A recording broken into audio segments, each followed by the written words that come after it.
हम लोग पढ़े थे बेटा रेडिकलाइजेशन क्या चीज होती है। रेडिकलाइजेशन बेसिकली एक वायलेंट बिहेवियर, वायलेंट एटीट्यूड की सपोर्ट, या उस तरह के जो है वो उस तरह की एक्टिविटीज को सपोर्ट करना या उस तरह की एक्टिविटीज में पार्टिसिपेट करना आपका रेडिकलाइजेशन कहलाता है। और रेडिकलाइजेशन में बेसिकली आप ज्यादातर मूवमेंट्स ही चलाते हैं, जैसे कि रेडिकल फेमिनिस्ट थे, वो जो है वो भूख हड़ताल पे आ जाना, हंगामा आराई करना शुरू कर देना, हुकूमत का बाइकआउट करना शुरू कर देना, ये सारी चीजें जो है वो आपकी रेडिकलाइजेशन में फॉल करती हैं। रेडिकलाइजेशन कुछ कंट्रीज में एक्सेप्टेड है, कुछ कंट्रीज में इसको जो है वो एक्सेप्ट नहीं किया जा सकता। जैसे पाकिस्तान है, पाकिस्तान के अंदर जो 9 मई के वाकयात हुए थे उनको आप रेडिकलाइजेशन कह सकते हैं, ठीक है। लेकिन रेडिकलाइजेशन के खिलाफ किसी किस्म का मिलिट्री ऑपरेशन या रेडिकलाइजेशन से लोगों के दिल में डर नहीं बैठता। लेकिन जब रेडिकलाइजेशन अपने बिल्कुल लोएस्ट एब पे पहुंच जाती है, मतलब जब आप रेडिकलाइजेशन में हथियार उठा लें, हथियार उठा के जो है वो वायलेंट तरीके से गवर्नमेंट की प्रॉपर्टी को नुकसान पहुंचाना शुरू कर दें, लोगों की जान को नुकसान पहुंचाना शुरू कर दें, लोगों की जान लेना शुरू कर दें, तो उस सूरत में रेडिकलाइजेशन जो है वो कन्वर्ट हो जाती है किसमें, टेररिज्म में। So radicalization and terrorism both are seemingly similar terms, but radicalization is little mild, while terrorism is the extreme of radicalization. तो टेररिज्म बेसिकली किसी भी शख्स के दिल में अनड्यू या अनरीजनेबल फेयर पैदा करना जो है वो टेररिज्म कहलाता है। टेररिज्म क्या होता है, किसी भी शख्स के दिल में अननेसेसरी फेयर पैदा करना, डर पैदा करना जो है वो टेररिज्म कहलाता है। और टेररिज्म मॉडर्न वर्ल्ड में, वैसे तो टेररिज्म की जो लैंग्वेज है या टेररिस्ट की जो लैंग्वेज है, ये आयरिश पीपल ब्रिटिश लोगों के खिलाफ 1990 की जो दहाई थी उसमें इस्तेमाल करते थे। ये आयरिश पीपल जो है वो ब्रिटिश को जो है वो टेररिस्ट कहते थे। लेकिन 9/11 के बाद ये टर्म सारी की सारी शिफ्ट हो गई मुस्लिम्स की तरफ। अब मुस्लिम दुनिया के लोगों के साथ जो है वो इस टर्म को स्टीरियोटाइप किया जाता है, या ये स्टीरियोटाइप जो है वो मुस्लिम दुनिया के साथ जो है वो लिंक किया जाता है कि मुसलमान ही टेररिस्ट होते हैं। अब हमने ये देखना है कि हाँ, तो वो भी हर वो चीज जिसमें आप किसी के दिल में खौफ पैदा करें वो एक किस्म की टेररिस्ट एक्टिविटी होती है, ठीक है। जिसमें आप किसी के दिल में डर पैदा करें, इसीलिए तो उसको टेरर बोलते हैं। अब टेररिज्म की कॉजेज क्या हैं? टेररिज्म की कॉजेज की अगर हम बात करें तो पहले आप लोग बताना शुरू करें कि कौन कौन सी कॉजेज होती हैं टेररिज्म की।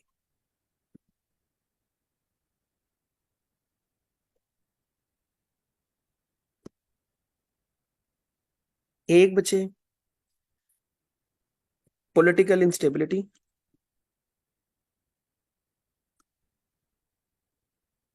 पॉलिटिकल इंस्टेबिलिटी होती है आपकी। दूसरा, poverty, poverty is the mother of all evils. जितनी भी मुसीबतें हैं, जितनी भी प्रॉब्लम्स हैं, उन सब की जो है माँ जो है वो इसी को बोला जाता है। लैक ऑफ एजुकेशन, अब यहाँ पर तालीम की कमी से मुराद सिर्फ ये नहीं है कि आपको दुनियावी तालीम की, दीन की तालीम की भी कमी आपको जो है वो सही तरीके से नहीं है। आपको जो है वो पता ही नहीं है कि हमारे दीन का क्या जो है वो अहकामात है, कि जिसने एक इंसान की जिंदगी जान ली, उसने एक पूरी इंसानियत की जान ली। हम इस चीज को समझने की बजाय हम जो है वो सीधे वो जन्नत के पीछे पड़ जाते हैं कि जी हम जो है वो सीधे यहाँ से निकलेंगे और पहली फ्लाइट से जन्नत में शिफ्ट हो जाएंगे। तो ये जो चीजें हैं ये लैक ऑफ एजुकेशन को शो करती हैं कि हमने सिर्फ सुनी सुनाई बातों पे जो है वो यकीन कर लिया है, रादर देन जो है वो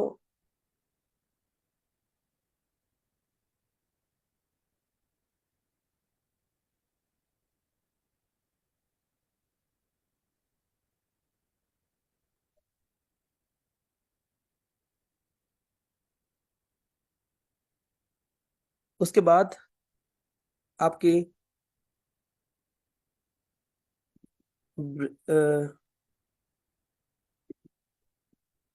यंग माइंड्स, नौजवानों के जो है वो माइंड्स की जो है वो ब्रेन वॉशिंग करना। उसके बाद 9/11 आफ्टर शॉक्स ऑफ 9/11।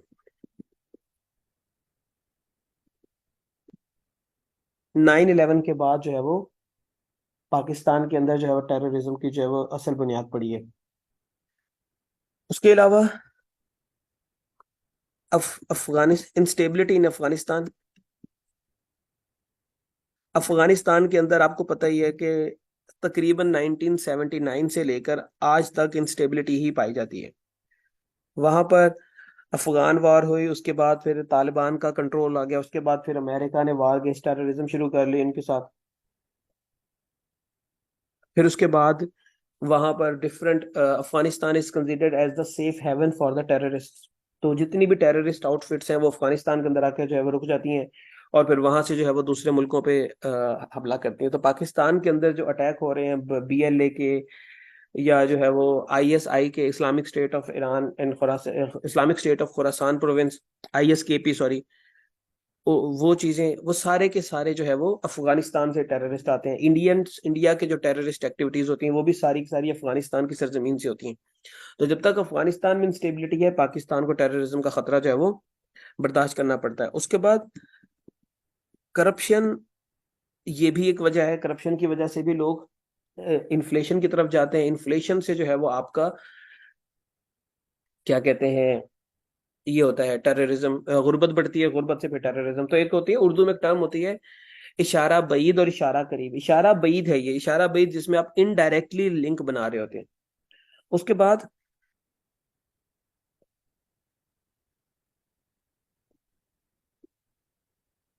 ये पॉलिटिकल कंसेंसस, वैसे इसमें पॉलिटिकल इंस्टेबिलिटी में सही रहेगा। रिलीजियस एक्सट्रीमिज्म, हमारे मुल्क के अंदर या मुस्लिम वर्ल्ड में टेररिज्म की एक वजह जो है वो रिलीजियस एक्सट्रीमिज्म भी है। हम रिलीजियस पॉइंट ऑफ व्यू को लेके जो है वो बहुत ज्यादा एक्सट्रीम हो जाते हैं। तो ये जो रिलीजियस एक्सट्रीमिज्म है ये भी जो है वो टेररिज्म की वजह बनता है। अब जितना भी पाकिस्तान के अंदर टेररिज्म हो रहा है, इसमें हर कोई जो है वो इस्लाम इस्लाम को जो है वो फैलाने की कोशिश कर रहे हैं। जो तहरीक तालिबान पाकिस्तान है वो कहते हैं हमारा इस्लाम बेहतर है। Islamic state of Khorasan province कहते हैं हमारा इस्लाम जो है वो बेहतर है, इनको गलत, इनका इस्लाम गलत है।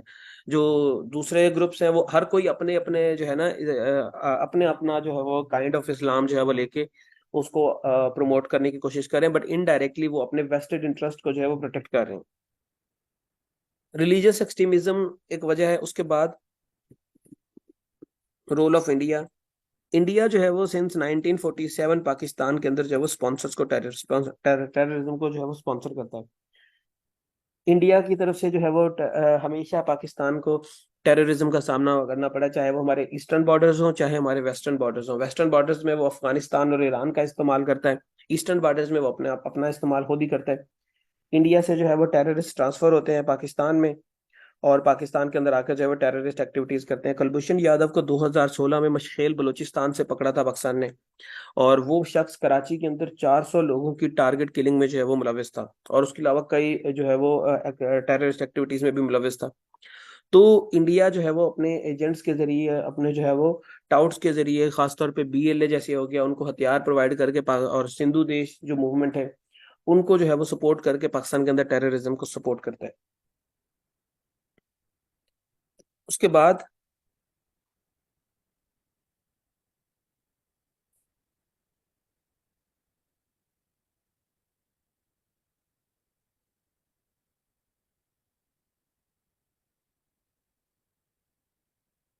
पाकिस्तान की कोई काउंटर टेररिज्म स्ट्रेटजी जो है वो बिल्कुल क्लियर नहीं है। मतलब 2014-15 में पाकिस्तान ने नेशनल एक्शन प्लान बनाया था जो कि 20 पॉइंट का एजेंडा था। उस 20 पॉइंट के एजेंडे के अंदर पाकिस्तान ने बताया था कि हमने जो है वो किस तरीके से टेररिज्म को रोकना है, सिवाय अडल्ट वेबसाइट्स को बंद करने के या सिम्स को बायोमेट्रिक करने के, और इन्होंने कोई काम जो है उसके ऊपर अमल दरामद नहीं किया। जो स्पीकर्स के ऊपर बैन था वो पूरी तरह से वो वैसे ही चल रहा है। टेररिस्ट आउटफिट्स, रिलीजियस जो ऑर्गेनाइजेशंस हैं, वो जो वायलेंट बिहेवियर रखती हैं, वायलेंट आइडियोलॉजीज रखती हैं, उनको रजिस्ट्रेशन करवाई जा रही है, बल्कि उनको जो है वो सपोर्ट किया जा रहा है। तो इस तरह से जो ऑर्गेनाइजेशंस बन रही हैं, तो ये क्लियरली जो है वो नेशनल एक्शन प्लान की वायलेशन है। तो जब तक नेशनल एक्शन प्लान बनाने के बाद उसके ऊपर प्रॉपर इम्प्लीमेंटेशन नहीं होती, तब तक जो है वो पाकिस्तान में टेररिज्म नहीं रुकता। तो आपकी क्लियर स्ट्रेटेजी नहीं है कि आप नेशनल एक्शन प्लान अगर पूरा अप्लाई नहीं कर सकते तो फिर उसको बनाया क्यों था, और अगर अप्लाई नहीं कर सकते तो फिर सिर्फ उतना ही नेशनल एक्शन प्लान बनाए जितना आप अप्लाई कर सकते हैं, ताकि टेररिज्म को रोकने में मदद मिले। तो हमारी को ये जो है वो ये स्ट्रेटेजी। उसके बाद वीक फॉरेन पॉलिसी। पाकिस्तान की जो फॉरेन पॉलिसी है, जो आ, हमारी जो खारजा पॉलिसी है वो बेसिकली वीक है। वीक फॉरेन फॉरेन पॉलिसी का मतलब ये है कि पाकिस्तान आज तक दुनिया को ये एक्सप्लेन नहीं कर पाया कि हम टेररिज्म के विक्टिम हैं। पूरी दुनिया आज भी पाकिस्तान को विक्टिम मानने की बजाय पाकिस्तान को जो है वो प्रोमोटर टेररिज्म का कहती है। ये कहती है कि पाकिस्तान से टेररिज्म जो ओरिजिनेट होता है। पाकिस्तान आज तक जो है वो दुनिया को ये नहीं समझा पाया कि पाकिस्तान के अंदर टेररिज्म इंडियन स्पॉन्सर्ड है। इंडिया के टेररिस्ट पकड़े हुए हैं हमने, कुलभूषण यादव को पूरी दुनिया के सामने पेश किया है, लेकिन फिर जो है वो हम लोग साबित नहीं कर पाया कि इंडिया जो है वो पाकिस्तान के अंदर टेररिज्म को सपोर्ट करता है। पाकिस्तान जो है वो अमेरिका को, अपने अलाइज को जो है एतमाद में नहीं ले पाया। जब अपने अलाइज को एतमाद में नहीं ले सका तो उसकी वजह से फिर क्या होता है, फिर इंडिया जो है वो इसका फायदा उठाता है, और इंडिया अपना डिप्लोमेटिकली बहुत ज्यादा फायदा उठा रहा है। इंडिया के अंदर कुछ दिन पहले जो है वो डिबेट हुई है, अमित शाह जो होम मिनिस्टर है उनके, कि जी हम लोग अपनी प्लानिंग कर रहे हैं कि हम लोग आजाद कश्मीर को कैसे आजाद करवाएंगे। ठीक है।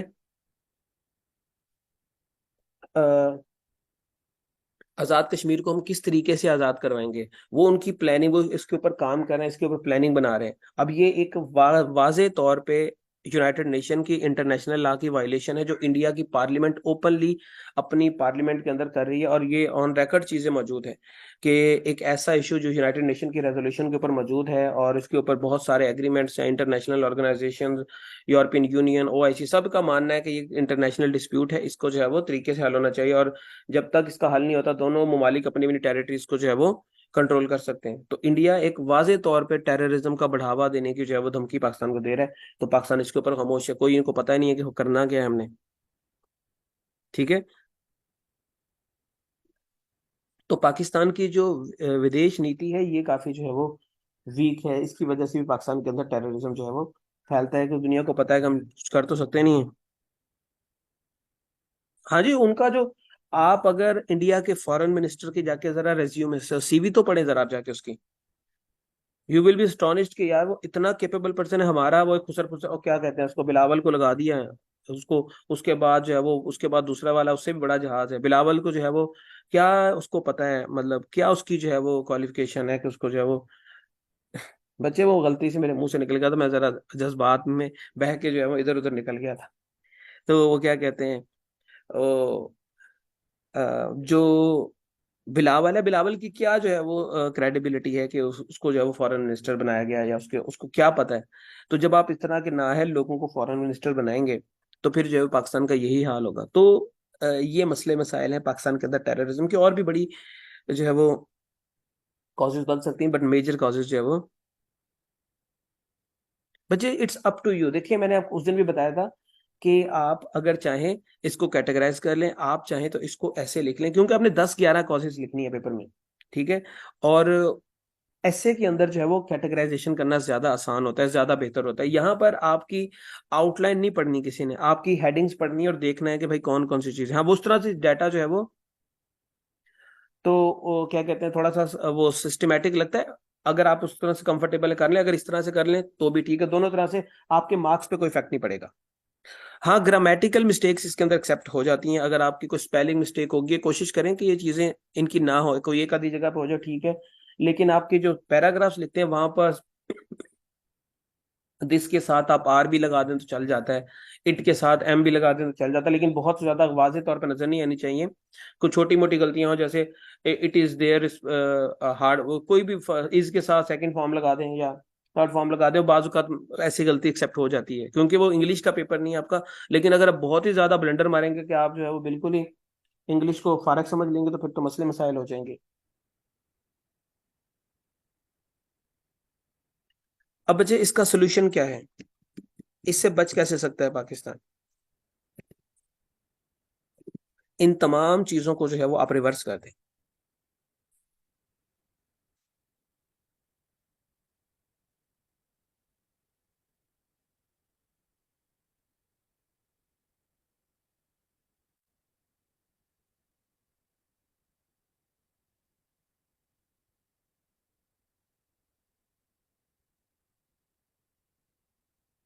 जी, इन तमाम चीजों को जो है वो आप रिवर्स कर दें तो आपके जो है वो मामला सीधे हो जाएंगे। अच्छा बच्चे, पाकिस्तान के अंदर जो है, वैसे आप लोगों से पूछूं, कितनी टाइप्स का जो है वो टेररिज्म जो है वो पाया जाता है?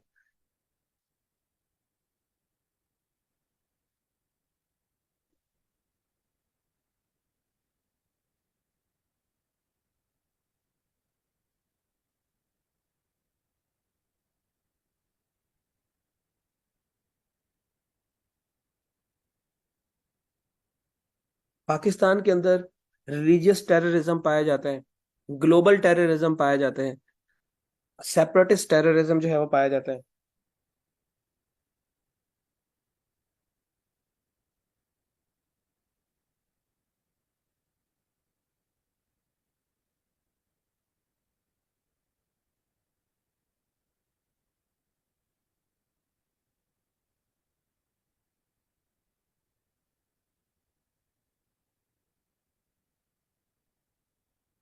ये सारे के सारे जो है वो फॉर्म्स ऑफ टेररिज्म जो है वो हमें नजर आते हैं।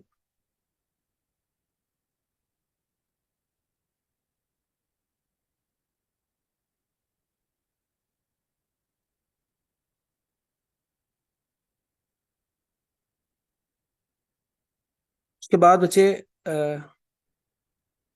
मैं लिख देता हूँ यहाँ पे। एक आपका ग्लोबल टेररिज्म, दूसरा आपका सेक्टेरियन यानी कि रिलीजियस,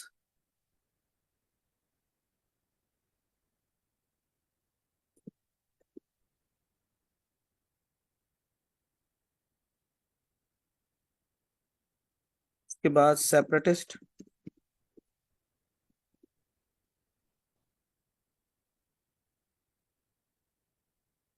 ये टेररिज्म जो है वो आपके मुल्क में जो है वो ज्यादातर जो देखने को मिलता है। सेपरेटिस्ट में वो लोग जो पाकिस्तान से नौजुबिल्ला या खुदा न खास्ता अलहदा होना चाहते हैं, पाकिस्तान से अलहदगी हासिल करना चाहते हैं, वो आपके जो है वो सेपरेटिस्ट जो है वो टेररिस्ट होते हैं। रिलीजियस टेररिस्ट में आपकी जो रिलीजियस आउटफिट्स हैं, जैसे लश्कर जंगवी हो गया, ये कोई भी हो गया, ये आपके जो है वो रिलीजियस टेररिस्ट में आ जाते हैं। और ग्लोबल टेररिज्म में जो है वो आपका फिर ये जो क्या कहते हैं, अल कायदा हो गया और ये जो टीटीपी हो गया, सारे के सारे आपके उसमें फॉल करते हैं।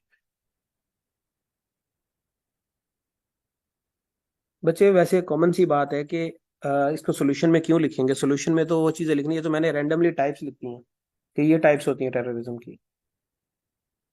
इसको सोल्यूशन में क्यों लिखना है?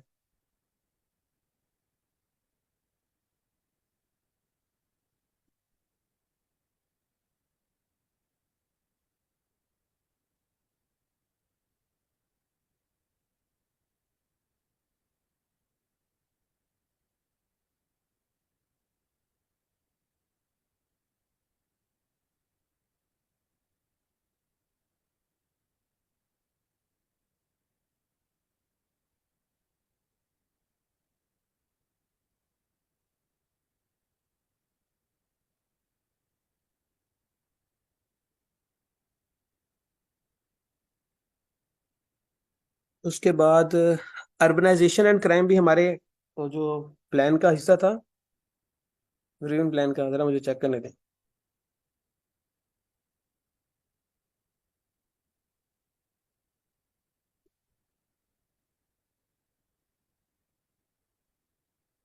मुझे देखने दें। हम लोगों ने मनी लॉन्ड्रिंग कर लिया हुआ?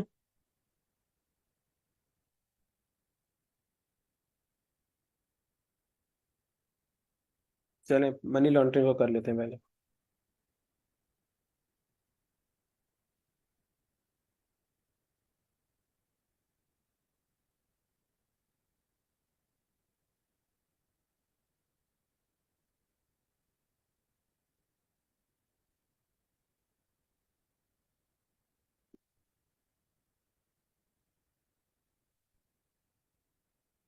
जी बच्चे, डिफाइन करें मनी लॉन्ड्रिंग को जरा। What is money laundering?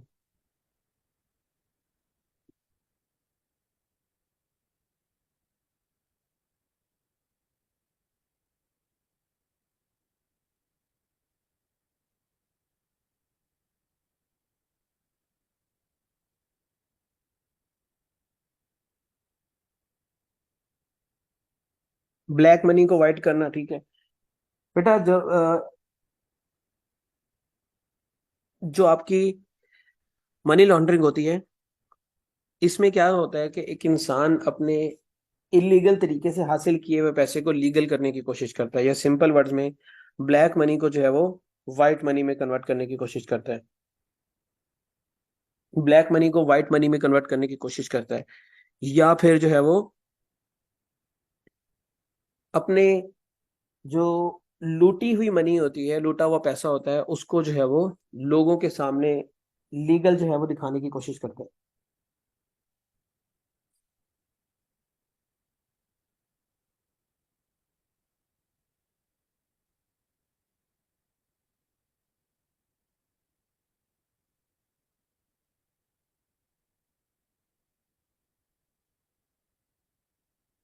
ठीक है। तो अ, इसमें अगर सिंपल सी वर्ड का बात करें तो लॉन्ड्री, लॉन्ड्री से आपने याद रखना है, लॉन्ड्री में क्या होता है कि हम गंदे कपड़ों को, खराब कपड़ों को जो है वो साफ करते हैं। तो बेसिकली जो है वो मनी लॉन्ड्रिंग में भी यही होता है कि आप खराब पैसों को जो है वो जायज पैसों में कन्वर्ट करते हैं।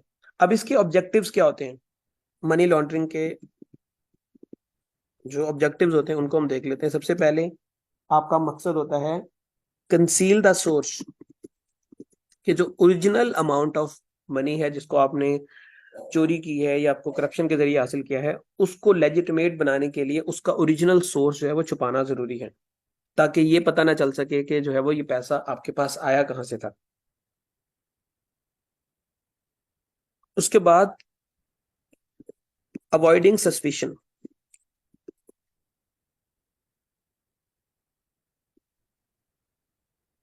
आप मनी लॉन्ड्रिंग का मकसद ये होता है कि इसमें आप किसी किस्म के शक से बचना चाहते हैं। जब आप पैसे को लॉन्डर नहीं करेंगे, वैसे ही करप्शन वाला पैसा अपने घर में रखेंगे, तो फिर लोगों का कभी ना कभी उसके ऊपर डाउट चला जाएगा कि आखिर ये पैसा जो है वो कहाँ से आपके पास आया, ये पैसा जो है वो कहाँ से आपने हासिल कर लिया। तो ये आपका क्या होता है, एक ऑब्जेक्टिव होता है मनी लॉन्ड्रिंग का। तीसरा, लीगलाइज इलीगल मनी, अपनी इलीगल मनी को जो है वो लीगल करना, ये भी इसका एक ऑब्जेक्टिव है। उसके बाद facilitate criminal activities, criminal activities को फैसिलिटेट करना, ये भी इसका ऑब्जेक्टिव है कि आप क्रिमिनल एक्टिविटीज जो होती हैं उनको जो है वो फैसिलिटेट करते हैं। यही जो मनी लॉन्ड्रिंग का पैसा होता है, ये जो है वो यूज होता है किस चीज में, आपके टेररिस्ट में, टेररिस्ट एक्टिविटीज में, किसी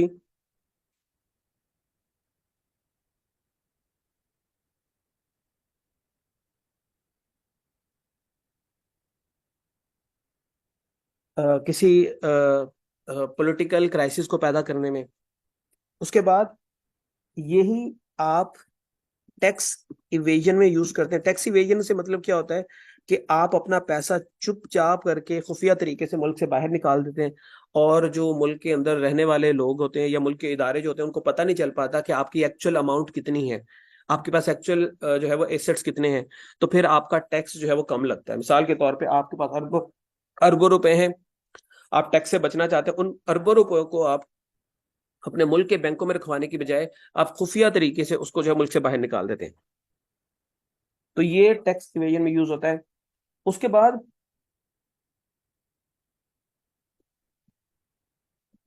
टू क्रिएट पॉलिटिकल क्राइसिस, यही जो मनी लॉन्ड्रिंग का पैसा होता है, ये यूज होता है दूसरी पॉलिटिकल पार्टीज के मेंबर्स को खरीद के, मामला तो ऊपर नीचे करके हुकूमतों को टॉपल करने के लिए। आप यही मनी लॉन्ड्र, अब क्या है, जरदारी के पास इतना पैसा कहाँ से आ गया, इतनी कौन सी उसकी जो है वो फैक्ट्रियां लगी हुई है कि उसके पास इतना पैसा है कि वो 20-20 करोड़ दे के, 30-30 करोड़ दे के 10-10 20 भी लोगों को खरीद रहा है। तो जाहिर सी बात है ये वो पैसा है जो मुल्क का लूटा हुआ है, जो मनी लॉन्ड्रिंग किया हुआ है, और वही पैसा जो है वो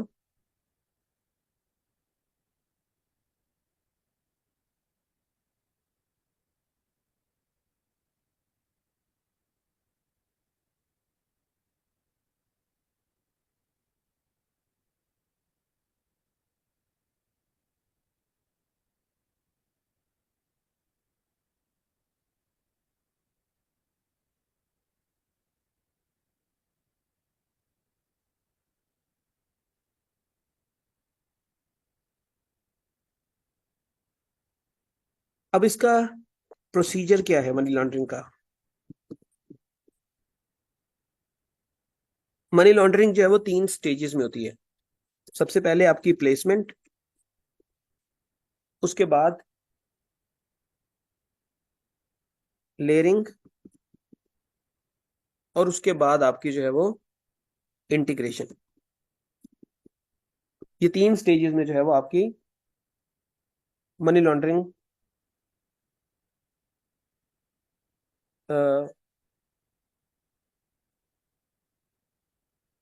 कंप्लीट होती है। अब ये जो प्लेसमेंट है, ये प्लेसमेंट क्या चीज होती है? प्लेसमेंट बेसिकली आपने जो इलीगल तरीके से पैसा हासिल किया है, जो आपने करप्शन के जरिए पैसा हासिल किया है, सबसे पहले उसको जो है वो हाइड करना, उसको मुल्क से निकालना बड़ा जरूरी है। अब आप जो है वो, आपकी माहाना आमदन है 2 लाख रुपए, 3 लाख रुपए, 4 लाख, 10 लाख, 20 लाख, एंड सडनली आप जो है वो 400 करोड़ लेके जो है ना बैंक में चले गए हैं कि भाई सर ये जरा मेरे पैसे तो अकाउंट में रख दें। बैंक वाला फौरी तौर पे आप पे डाउट करेगा कि यार इस बंदे के पास इतने पैसे किधर आ गए? एक बंदे की जिसकी मंथली इनकम अगर 20 लाख रुपए भी है, तो फिर भी उसके पास जो है वो 400 करोड़ इतनी जल्दी नहीं होते। 400 करोड़ एक बड़ी अमाउंट है, इसको लाखों पे 20 लाख पे डिवाइड करो तो पता चल जाएगा कितने मंथ आपको लगेंगे इसको बनाने में। तो थोड़ा सा सोचना पड़ेगा कि पैसा कहाँ से आया इस बंदे के पास।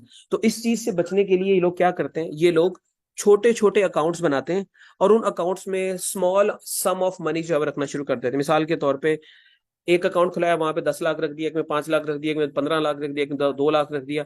और ये अकाउंट्स अपने नाम पे नहीं बनाते, मुख्तलिफ लोगों के नाम पे बनाते हैं। जैसे आपने देखा होगा कोई गोलगप्पे वाले के नाम पे, किसी रेडी वाले के नाम पे जो है वो एक उसके अकाउंट से इतने पैसे निकल के आ जाते हैं, किसी चपड़ासी के अकाउंट से पैसे निकल के आ जाते हैं।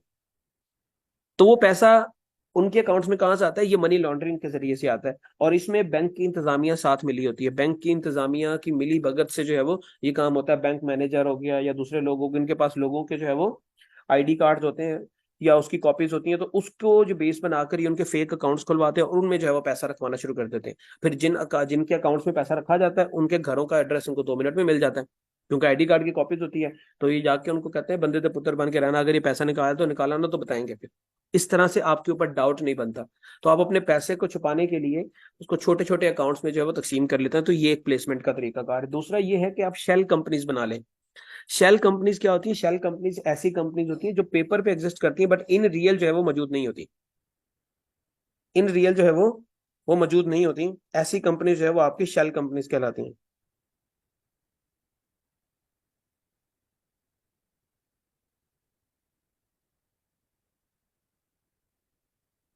ठीक है,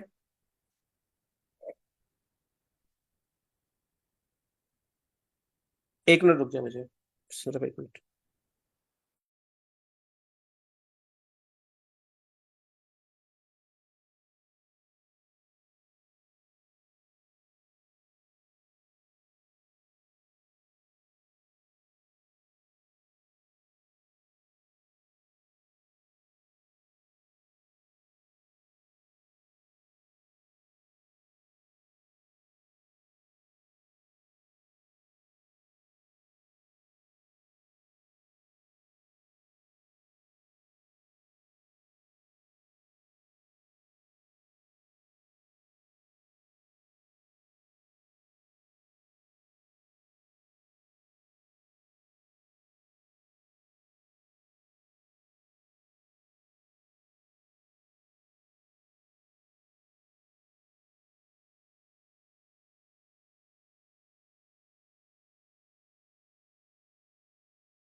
जी,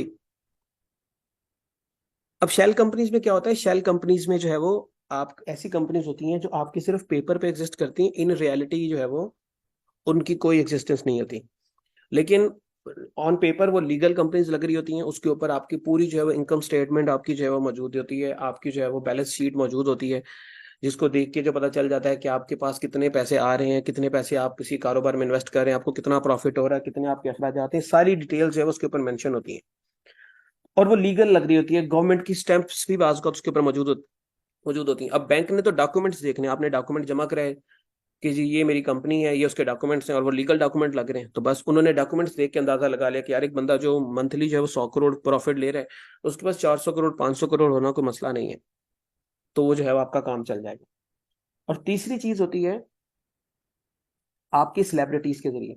आप सेलिब्रिटीज के जरिए, जैसे कि अयान अली के जरिए जरदारी ने जो है वो मामला किया था, ठीक है। अयान अली जो है वो उसने पैसा मनी लॉन्ड्रिंग करने की कोशिश की बाहर, लेकिन वो एयरपोर्ट पे पकड़ी गई। बट सेलिब्रिटीज के जरिए जो है वो लोग मनी लॉन्ड्रिंग करते हैं कि सेलिब्रिटीज की चेकिंग थोड़ी सी कम होती है, सेलिब्रिटीज को जो है वो ज्यादा प्रोटोकॉल दिया जाता है, पाकिस्तान में कम दिया जाता है, लेकिन दुनिया में जो है वो ज्यादा दिया जाता है। दुनिया से मुराद सिर्फ इंडिया है मेरा, पूरी दुनिया में नहीं दिया जाता, सिर्फ इंडिया में दिया जाता है। इंडिया में जो है वो उनकी चेकिंग भी छोड़ देते हैं, उनको वैसे जाने देते हैं और उनसे डरते भी हैं, जो चाहे सिक्योरिटी वाले हैं चाहे जो भी हैं। तो ये जो सेलिब्रिटीज हैं, ये भी जो है वो क्या कहते हैं, एक वजह बनते हैं मनी लॉन्ड्रिंग की। तो इन सेलिब्रिटीज को लालच दी जाती है कि आप हमारा 100 करोड़ 200 करोड़ जब बाहर ले जाएं, तो इसमें से जो है वो 1% जो है वो आपको मिल जाएगा। तो जो फिर उनकी बातों में आ जाते हैं, उनको जो है वो क्या कहते हैं पैसा मिल जाता है, और वो पैसा लेके निकल जाते हैं और मनी लॉन्ड्रिंग हो जाती है। तो ये 3 4 तरीके होते हैं जिनके जरिए जो है वो मनी लॉन्ड्रिंग की जाती है। क्रिकेट प्लेयर्स भी तो सेलिब्रिटीज होते हैं ना, क्यों कम होती है? पाकिस्तान के अंदर अच्छी खासी चेकिंग होती है। सलमान बट ये जो है वो आपका क्या कहते हैं इमरान नजीर, इमरान नजीर की चेकिंग के दौरान उसके जो है वो बैग से पिस्टल निकल आया था, तो उसको अच्छा खासा जो है वो मसला बन गया था उसके लिए। तो क्यों नहीं होती क्रिकेटर्स की चेकिंग? उनकी भी चेकिंग होती है। बट इंडिया की बात और है, इंडिया में क्रिकेटर्स को जो है वो और ही दर्जा दिया जाता है, सेलिब्रिटीज को और ही दर्जा दिया जाता है, उनको super alien super humans consider किया जाता है, तो वहां पर बचत हो जाती है, यहाँ पर बचत नहीं होती।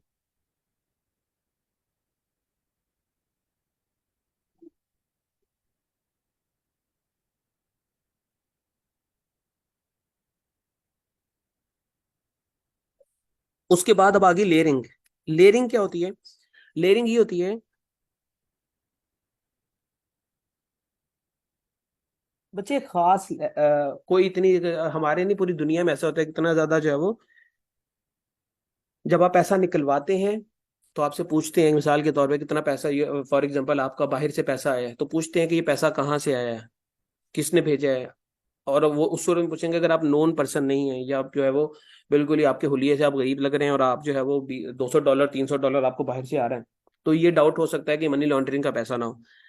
लेकिन पावरफुल जो लोग हैं वो तो बॉदर भी नहीं करते, उनके एजेंट से जाके पैसे निकलवा के ले जाते हैं। अब लेयरिंग में आ जाता है। लेयरिंग में क्या होता है, अब ये जो आपका इलीगल पैसा आया है,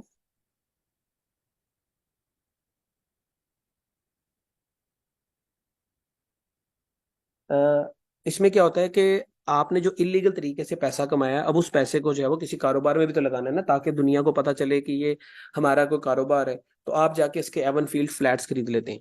एवन फील्ड फ्लैट्स खरीदने से ये होता है कि आपको माहाना किराया आना शुरू हो जाता है वहां से, उसकी पेमेंट आना शुरू हो जाती है, फिर वही पेमेंट आप पाकिस्तान के अकाउंट्स में भेजते हैं। तो पाकिस्तान के अंदर जो लोग होते हैं वो कहते हैं कि यार ये देखो इन्होंने कहाँ से करप्शन की है, इनकी तो फ्लैट्स हैं, इनके तो फ्लैट से पैसा आ रहा है। आप उसी मनी लॉन्ड्रिंग के पैसे से इतफाक फाउंड्री बना लेते हैं।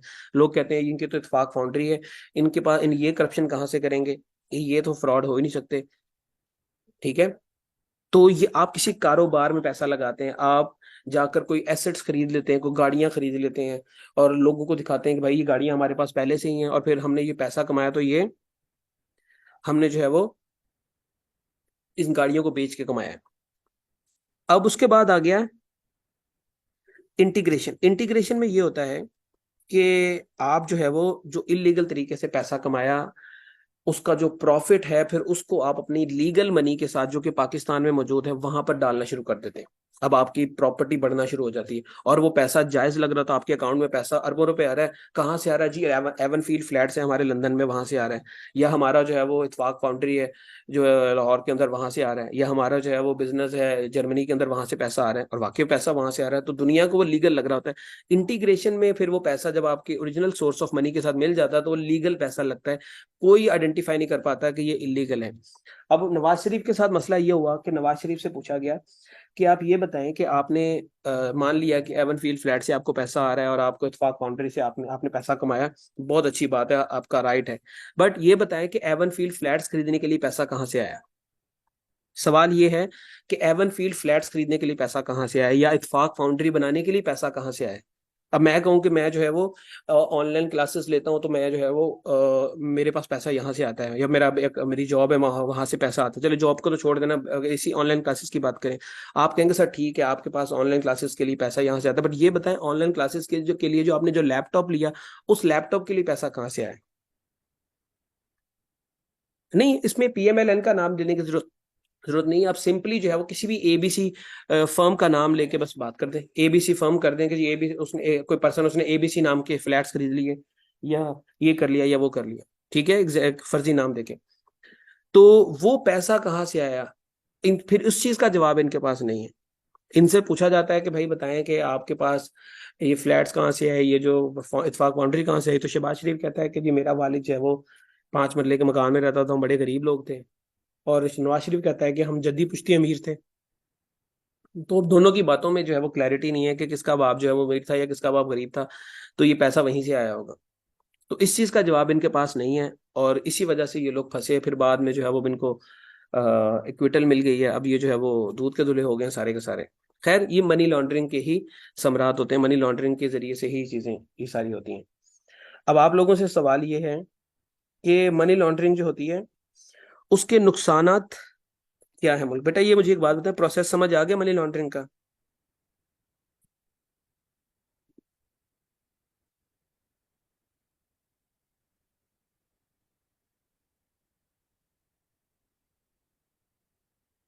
जी, मुझे जरा बताना शुरू करें कि मनी लॉन्ड्रिंग के पैरल्स क्या होंगे।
जी, अब इसमें पहला लिख देते हैं बच्चे, एक तो बैड इमेज कंट्री का जो है वो पैदा होगा।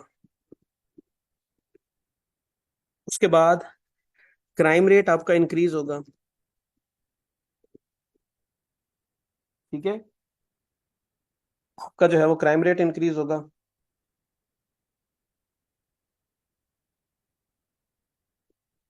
तीसरा, इन्फ्लेशन इंक्रीज होगा आपका। ठीक है, उसके बाद आप ग्रे लिस्ट में जा सकते हैं, फैटफ की, फाइनेंशियल एक्शन टास्क फोर्स की ग्रे लिस्ट में आप जा सकते हैं।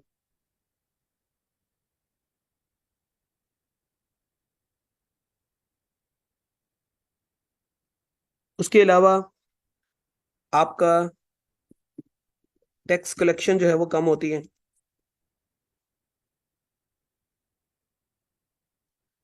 आपको जो है वो फाइनेंशियल ट्रांजैक्शन में जो है वो मसले मसाइल का सामना करना पड़ता है।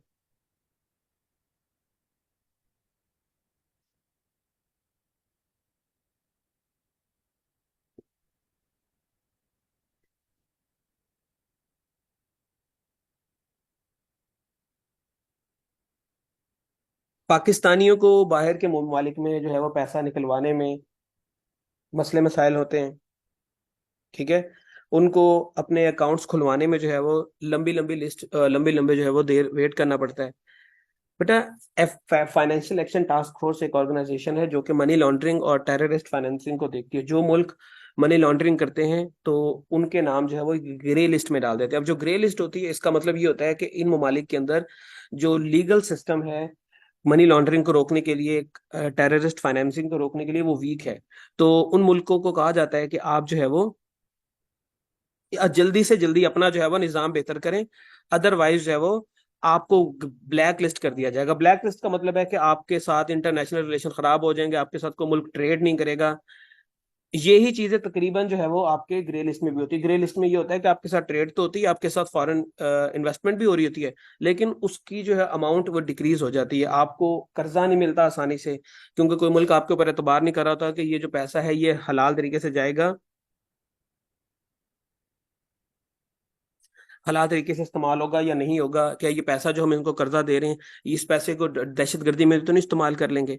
तो उनको क्रेडिबिलिटी खत्म हो जाती है, फॉरेन डायरेक्ट इन्वेस्टमेंट जो है वो भी रुक जाती है। क्यों रुक जाती है? क्योंकि लोग सोचते हैं, मुल्क सोचते हैं कि अगर हम इस मुल्क में पैसा लगाएंगे तो ये मुल्क पहले ही ग्रे लिस्ट में है, तो कहीं ये पैसा जो है वो उसमें यूज ना करना शुरू कर दें क्रिमिनल एक्टिविटीज में, तो वो इस मुल्क के अंदर जो है वो फॉरेन डायरेक्ट इन्वेस्टमेंट जो है वो नहीं करते। हाँ जी, तो वो इसी वजह से है ना कि एक तो पाकिस्तान के अंदर पॉलिटिकल इंस्टेबिलिटी, दूसरा टेररिज्म की वजह से सिचुएशन क्लियर नहीं है कि टेररिज्म है फैल कैसे रहा है पाकिस्तान के अंदर। इतनी जो है वो हमारे पास एडवांस वेपन्स और एडवांस मिलिट्री होने के बावजूद, एडवांस लॉ एनफोर्समेंट एजेंसीज होने के बावजूद ये कैसे हो रहा है? ठीक है, तो आपकी फॉरेन डायरेक्ट इन्वेस्टमेंट जो है वो कम हो जाती है। फिर और भी कोई लिख दें कि कंट्री का इमेज बढ़ता है, या फिर पॉलिटिकल इंस्टेबिलिटी आपकी जो है वो इंक्रीज होती है। तो ये बच्चे आपके जो है वो नुकसान हैं इसके।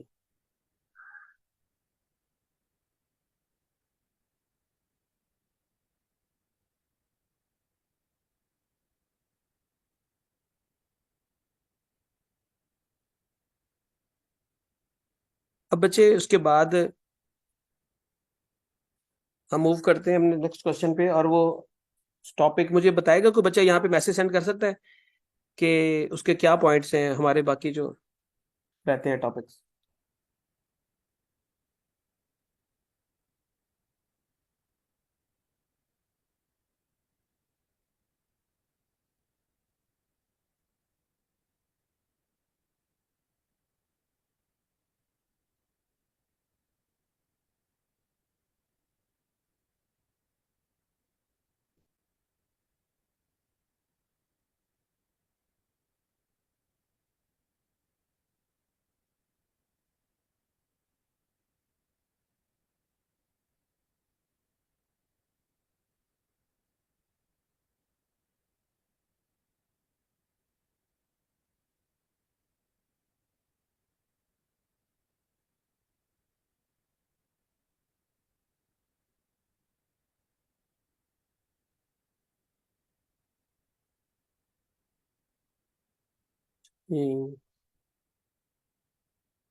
Foreign direct investment, FDI.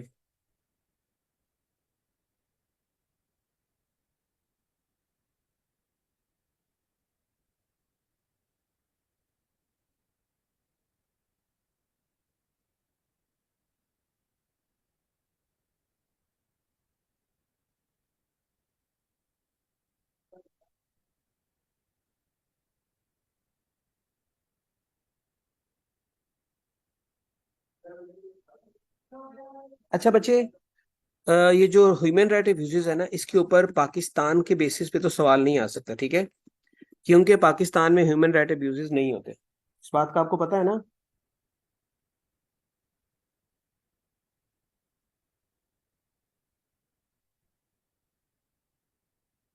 Pakistan में जो है वो, हाँ बच्चे नोट्स इसके कल मिलेंगे, कल आपको मिलेंगे, आज 4 दिन पूरे हो जाएंगे, तो मैं आज रात तक कुछ पूरे करके फिर आपको जो है वो कल से इंशाल्लाह सेंड करना शुरू कर दूंगा। कुछ मैं भी सेंड कर दूंगा थोड़ी देर में, और कुछ जो है वो आपको मिलना शुरू हो जाएंगे। अच्छा बच्चे, ह्यूमन राइट्स अब्यूजेस, अब ये सवाल जो है वो पाकिस्तान के पर्सपेक्टिव से तो आएगा नहीं, लेकिन आपको जनरली पूछा जा सकता है कि ह्यूमन राइट्स अब्यूजेस कौन कौन से होते हैं और उनको रोकने के लिए क्या जो है वो इकदाम किए जा सकते हैं।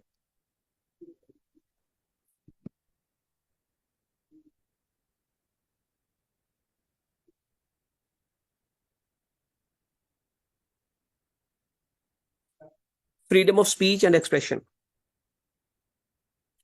Freedom of speech and expression जो है वो ये एक इशू है, ये एक इशू है जो कि यूज होता है किसमें?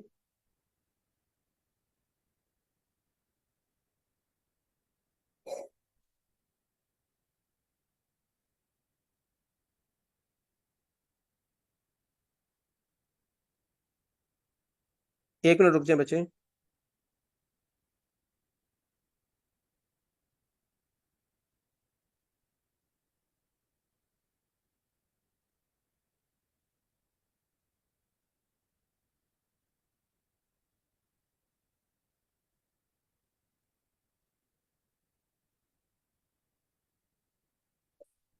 हाँ जी।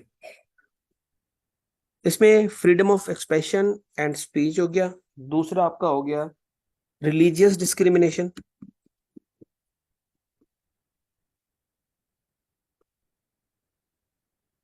इसके बाद इश्यू ऑफ वुमेन राइट्स।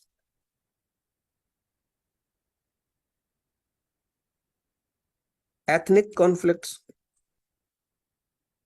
या एथनिक जेनोसाइड इसको बोलते हैं, कॉन्फ्लिक्ट तो नहीं, जेनोसाइड इसको लिखते हैं।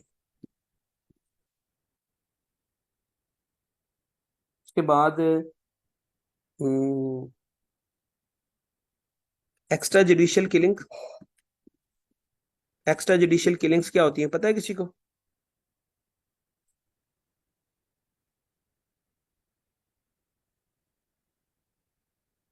एक्स्ट्रा जुडिशियल किलिंग्स होती हैं कि मतलब किसी बंदे को अपने अ, अपने अपना केस लड़ने की प्रॉपर आजादी ना हो, और लॉ इन्फोर्समेंट एजेंसीज और जुडिशरी मिल के जो भी उनके दिल में आता है उसको जो है वो फैसला दे के सजा दे के उसको मार दे, जैसे जुल्फिकार अली भुट्टो के साथ हुआ था कि उसको अपना केस लड़ने की इजाजत नहीं दी गई।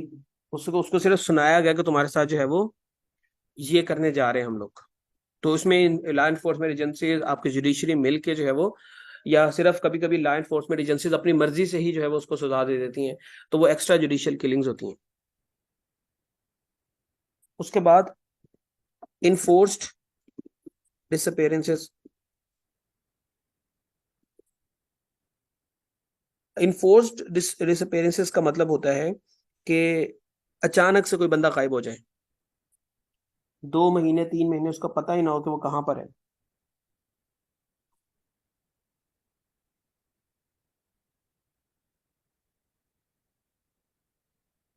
ठीक है। और गायब हो जाए और बाद का जिंदगी भर भी उसका पता ना चले कि जो है वो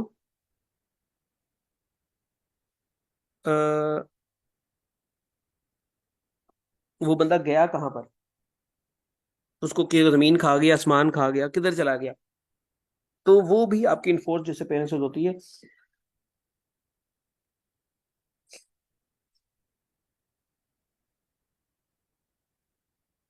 वो भी इधर ही ह्यूमन राइट्स अब्यूजेस में जाएंगे।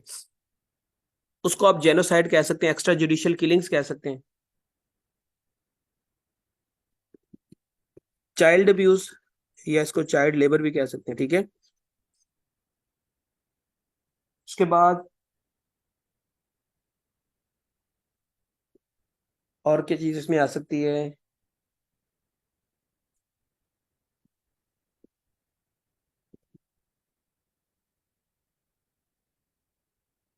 Human rights during military operations. एक बच्ची सवाल पूछ रही है कि ये सर पाकिस्तान के पर्सपेक्टिव पे क्यों नहीं पूछा जाता?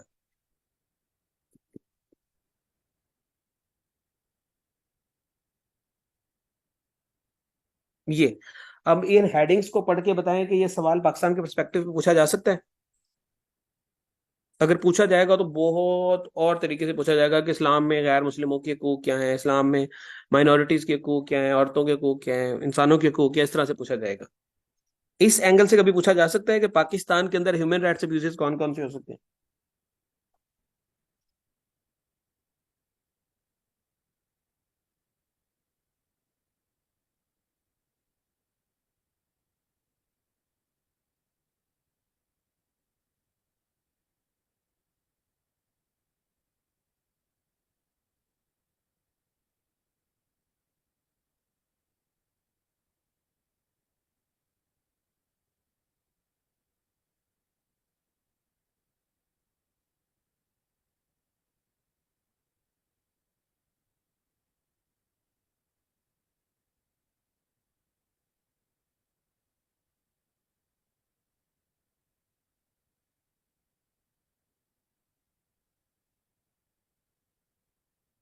हाँ, माइनॉरिटीज के पर्सपेक्टिव से पूछा जा सकता है कि पाकिस्तान के अंदर जो है वो माइनॉरिटीज को क्या क्या मसले मसाइल हैं उसके ऊपर नोट लिखे, लेकिन वो भी एक कंट्रोवर्शियल टॉपिक बन जाएगा।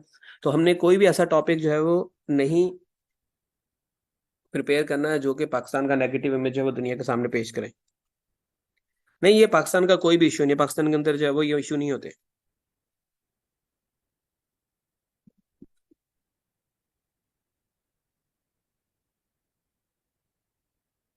Urbanisation and crime.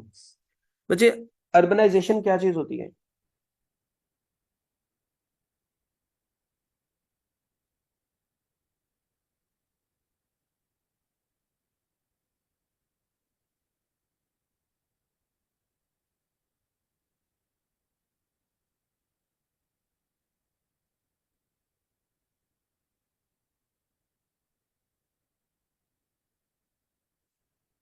Urbanisation basically एक फिनोमिनन है जिसके अंदर जो है वो लोग माइग्रेट करते हैं from rural areas to urban areas. लोग देहाती इलाकों से जो है वो शहरी इलाकों की तरफ मूव करते हैं, इसको जो है वो हम अर्बनाइजेशन बोलते हैं। आप लोग बताएं कि कॉजेज ऑफ अर्बनाइजेशन क्या हो सकती हैं? सारा पता है आपको कि लोग क्यों जाते हैं शहरों की तरफ देहातों से।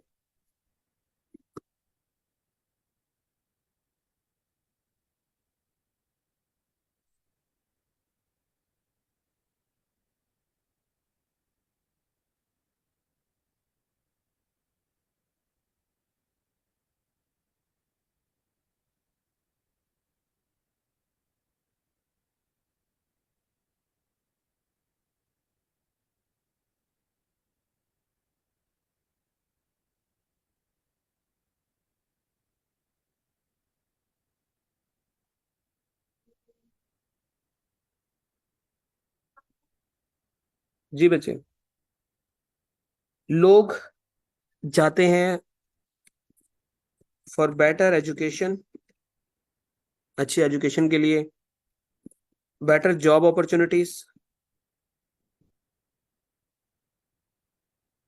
गुड हेल्थ फैसिलिटीज,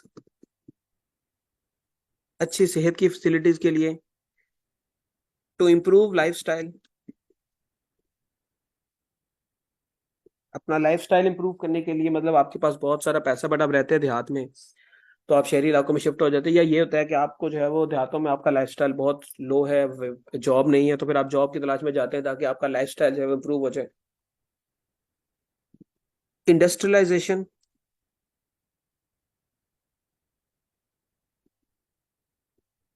इंडस्ट्रीज सारी की सारी शहरी इलाकों में है, तो लोग फिर इंडस्ट्रीज में जॉब के लिए आते हैं।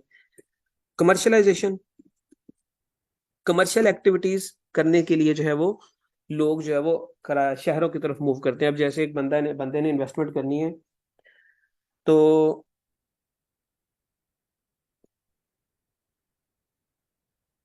वो जाहिर सी बात है किसी गांव में तो नहीं करेगा, वो किसी शहर में आके करेगा। अगर उसने कोई प्लाजा बनाना है या कोई फैक्ट्री बनानी है, तो ऐसे एरिया में करेगा जहां पर जो है वो उसको कुछ फायदा हो।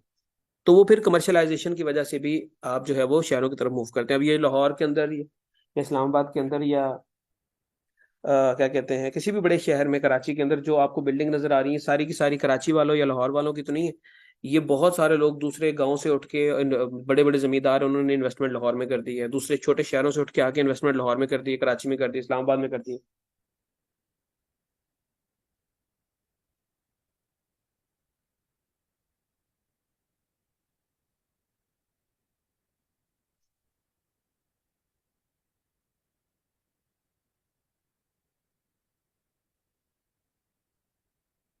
तो ये सारी एक्टिविटीज जो है वो आपकी अर्बनाइजेशन के साथ लिंक्ड होती है।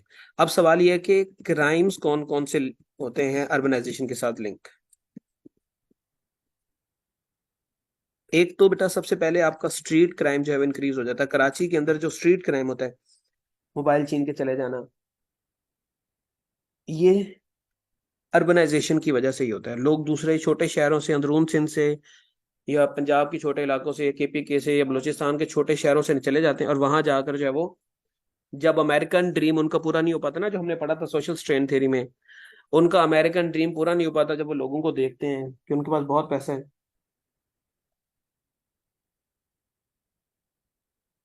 तो वो इस तरह की चोरियां करके अपने जो है वो अखराजात पूरे की, अपनी जरूरियात पूरी करने की कोशिश करते हैं। तो स्ट्रीट क्राइम इंक्रीज हो जाता है। उसके बाद लैंड इंक्रोचमेंट आपकी बढ़ जाती है। लैंड इंक्रोचमेंट आपकी जो कैसे बढ़ती है, लोग आते हैं जबरदस्ती सरकारी जमीनों पे जो है वो पहले झुग्गियां डाल लेते हैं, फिर वहां पर ऐसा ऐसा कंस्ट्रक्शन करके अपना हिस्सा बना लेते हैं। ठीक है। प्रॉपर्टी रिलेटेड क्राइम जो है वो बढ़ना शुरू हो जाता है, यानी कि लैंड माफियाज लोगों की जमीनों पे जो है वो जाकर क्या करते हैं, कब्जा कर लेते हैं। किराए का मकान ले, फिर बाद में उस किराए के मकान को छोड़ना ना, फिर किसी की गाड़ियां चोरी कर लेना, किसी के घर डाका डाल देना, कि बैंक को लूट लेना, ये चीजें जो है वो आपकी बढ़ना शुरू हो जाती हैं। ट्रैफिक वायलेशंस, ये भी आपके इंक्रीज जो है वो होना शुरू हो जाते हैं।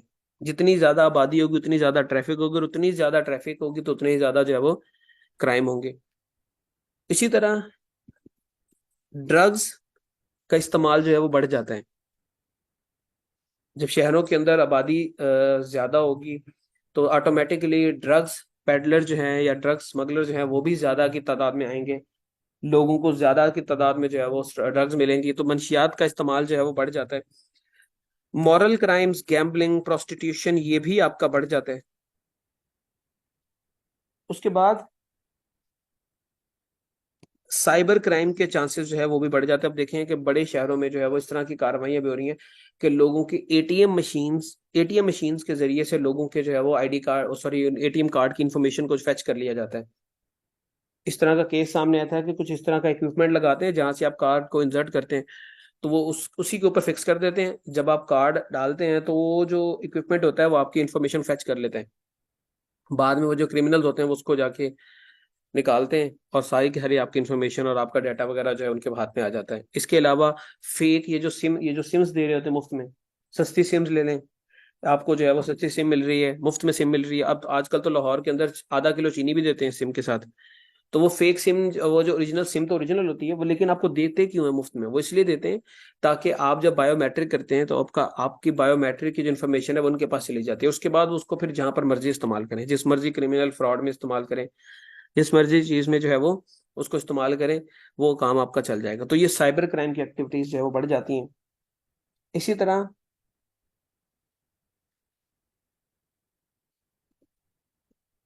डोमेस्टिक वायलेंस के केसेस जो है वो आपको ज्यादा देखने को मिलते हैं।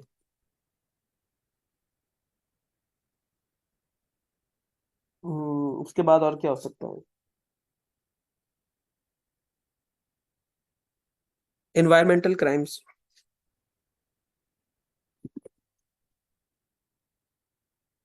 इन्वायरमेंटल क्राइम्स जो है वो आपके इंक्रीज होते हैं। इन्वायरमेंटल क्राइम लाइक, आप जो है वो खुले में वेस्ट को डंप करना शुरू कर देते हैं, डिफॉरेस्टेशन करना शुरू कर देते हैं, इन्वायरमेंटल पोल्यूशन फैलाना शुरू कर देते हैं। जैसे आजकल स्मोक है पाकिस्तान में, तो जब आप इलीगल तरीके से जो है वो कहीं पर अपना बिजनेस शुरू कर लेंगे। हाँ, वो एक बच्ची कह रही है सर, इस्लामाबाद के बर्गर बच्चों को जो है वो देहाती बच्चे गालियां सिखा देते हैं। तो इन्वायरमेंटल क्राइम जो है वो आपका इंक्रीज हो जाता है। तो ये सारी की सारी चीजें जो है वो आपके अर्बनाइजेशन के साथ लिंक्ड होती हैं। अब आप ये बताएं कि अर्बनाइजेशन को कंट्रोल कैसे कर सकते हैं?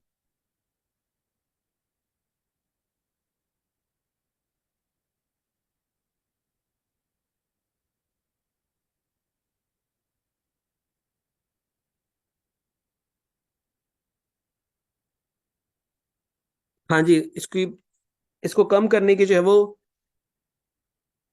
अ, जो सोल्यूशन है वो, जितनी कॉजेज हैं उनको जो है वो आप सीधा कर दें, तो ये आपकी कॉजेज जो है, ये जो अर्बनाइजेशन का प्रॉब्लम है, ये भी ठीक हो जाएगा।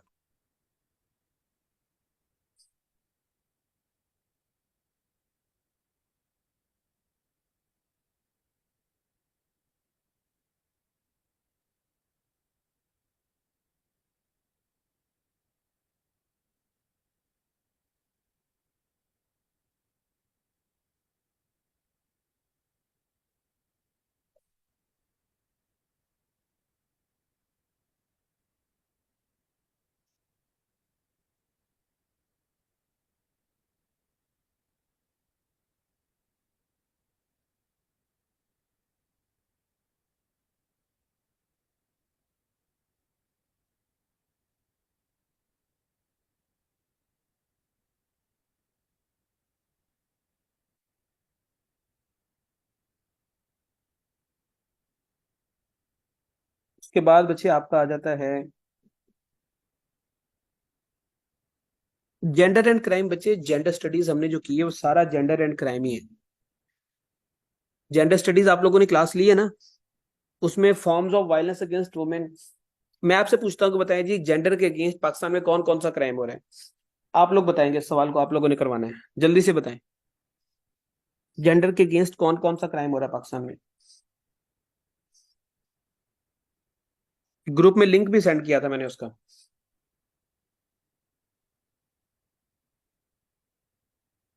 हम्म।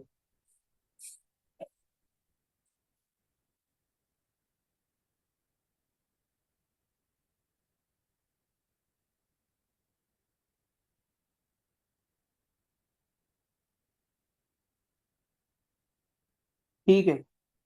अच्छा बच्चे, बाकी जो FIA है, इंटरपोल है, और जो आपका ANF एंटी नारकोटिक्स फोर्स, इनका जो है वो कोई करवाने वाली समझाने वाली चीज नहीं है, तो इनके नोट्स के अंदर मौजूद है। ये आपको जो है वो नोट्स शाम को मिल जाएंगे, कुछ शाम को मिल जाएंगे और कुछ जो है वो कल शाम तक आपको मिल जाएंगे।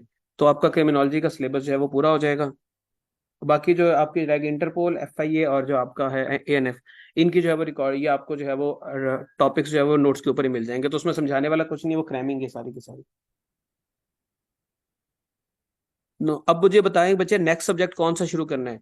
हम लोग पॉलिटिकल साइंस, मैं चाह रहा हूँ कि हम पॉलिटिकल साइंस शुरू कर लें। उसका पेपर 1 शुरू कर लेते हैं, फिर पेपर 2, या पहले नहीं, पहले एक काम करते हैं, पहले साइकोलॉजी कर लेते हैं।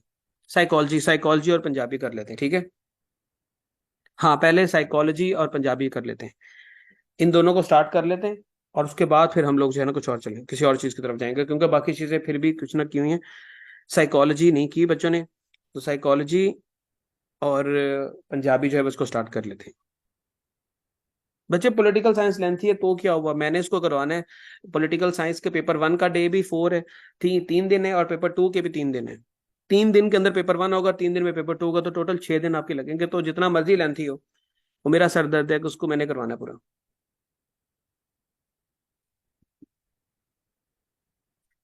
बच्चे, मुझे दोनों ही सब्जेक्ट आसान लगते हैं, दोनों ही अच्छे भी लगते हैं, दोनों स्कोरिंग भी हैं। तो आप, जिस बच्चे ने पंजाबी रखा हुआ है और वो कंफ्यूज है कि कौन सा रखे, तो वो साइकोलॉजी की क्लासेस में बैठ के देख ले। 3 दिन के अंदर साइकोलॉजी खत्म हो जानी है, आपको सारा कुछ क्लियर हो जाएगा कि रखनी चाहिए कि नहीं रखनी चाहिए। आप बच्चे आयतल कुर्सी पढ़ा करें उतने टाइम में, जब तक आपका कोई सब्जेक्ट नहीं, आप आयतल कुर्सी पढ़ा करें हर नमाज के बाद।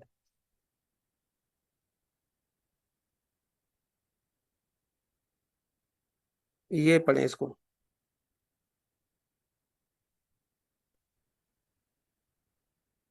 बच्चे, रिजल्ट उन बच्चों को मैंने इसलिए नहीं दिया जिन बच्चों ने सिर्फ जिन्होंने पूरा पूरा पेपर्स मुझे सबमिट कराए हैं, सिर्फ उन्हीं को रिजल्ट दिया है। आप लोग कोशिश करें कि अगर आप लोग भी चाहते हैं कि आपको भी रिजल्ट मिले, तो आप लोगों ने जो है वो,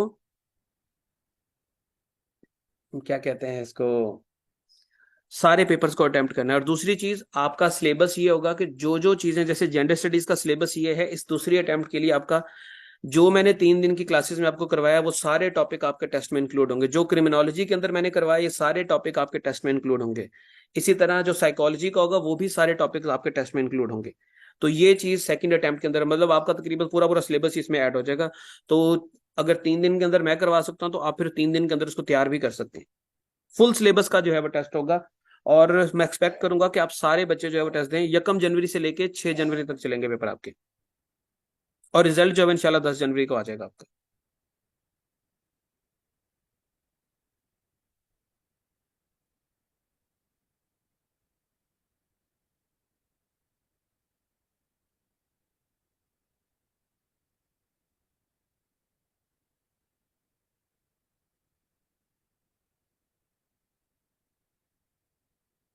चले बच्चे, ठीक है, आप लोग अपना ख्याल रखें, फिर इंशाल्लाह मुलाकात होती है आपसे। अल्लाह हाफिज।